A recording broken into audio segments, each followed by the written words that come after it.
good morning, good afternoon, good evening. This week I wanted to do a quick conversation on lavalier microphones and how to make a lavalier microphone sound better. A lot of times when I'm on a shoot, I'll use a lav as a backup mic, and for whatever reason, if we don't have a shotgun or if the shotgun fails or if the recorder fails, it's good to have a backup. But sometimes the lav mics don't sound as good as the high quality shotgun mic, or like the Bluebird right here. This is a large diaphragm condenser microphone. It's gonna sound real clear, real crisp with a nice high end, where lavalier microphones like the one I'm currently wearing on my shirt right here are going to be more muffled because they're down here on your chest, they're underneath you, they get more of that throaty sound, they don't have the high end that comes out of the top of the mouth, or the front of the mouth, rather, up here. So I was just going to take some samples that I recorded with this brand new Tascam recorder and show you how to make it sound a little bit better. So I bought this Tascam DR-10L.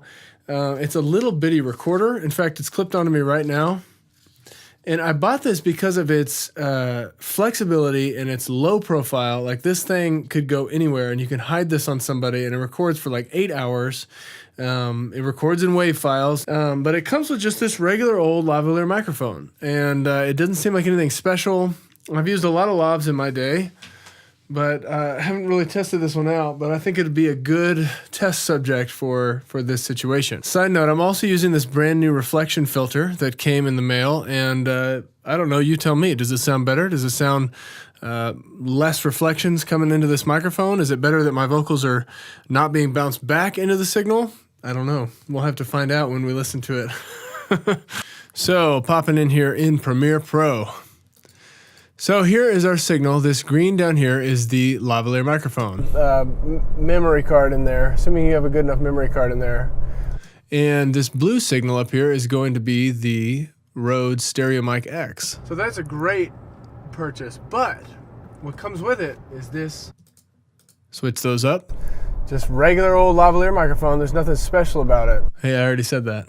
And so it doesn't have a high shelf on it, as far as I know. It does. So the first thing you'll notice, and usually with all lavalier microphones, unless they have a shelf on them, you're going to lose the high-end clarity that you would get with a high-quality microphone source in front of the mouth instead of underneath it. So let's bring this into Adobe Audition. So in Audition, I like to have this spectral thing down here where you can see the exact frequencies and amplitudes over time. Let's just pick a piece here and start to mess with this sound. For like 8 hours. Assuming you have good enough memory card in there. So this is me talking to myself per usual, and it's pretty much incoherent, but the audio quality is what we're focused on. So let's just pull up a EQ, third-party plugin here. We're going to pull up the Fabfilter Eq, and we're going to just look at what's going on across the EQ spectrum.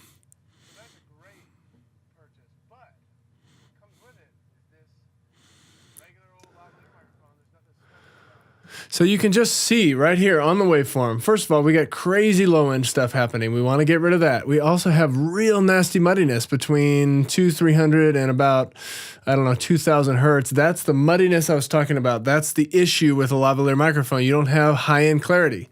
So before we do anything, I just want to say the philosophy of EQing, when I got started in this and I would hear a lav mic and I wanted to make it sound better or more clear, my natural tendency would be like, oh, let's boost the high frequencies. Well, that actually can become problematic because amplitude is just an issue when you're dealing with EQ, and I think the more professional thing to do would be use subtractive EQing. So where your problem spots are, you want to bring those down, which will inherently boost the frequencies you're trying to boost without even having to boost them. So let's just start here by doing a hard low cut. Bring that up to about 100 hertz, see what that sounds like. So it doesn't have a high shelf on it, as far as I know. It doesn't have any sort of features that would make me think it is. That takes out that nasty low-end rumble from the car I was driving. Now let's look at this muddiness here, and let's just try to remove it as best we can. We'll mess with the Q size and just see how this sounds. A good microphone. And it's mounted to my shirt collar right there. Oh, we got a cop situation.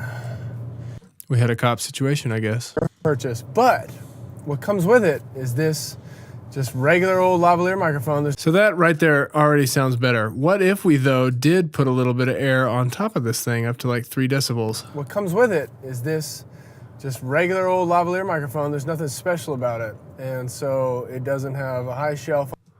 Look at that. We need to bring this down even more. As far as I know, it doesn't have any sort of features that would make me think it is a good microphone. And it's mounted to my shirt collar right there. Oh, we got a cop situation. So that even right there, that's very even. So we brought down between 500 and 1,000 hertz. We brought it down by like 8 decibels with a pretty wide Q. Q meaning the width of what you're messing with. And we've also done a shelf up here, you know, above 5,000 hertz to bring out some air. Okay, so I just did a low cut in another plugin so we don't have to hear that low rumble when we're trying to test the before and after of this.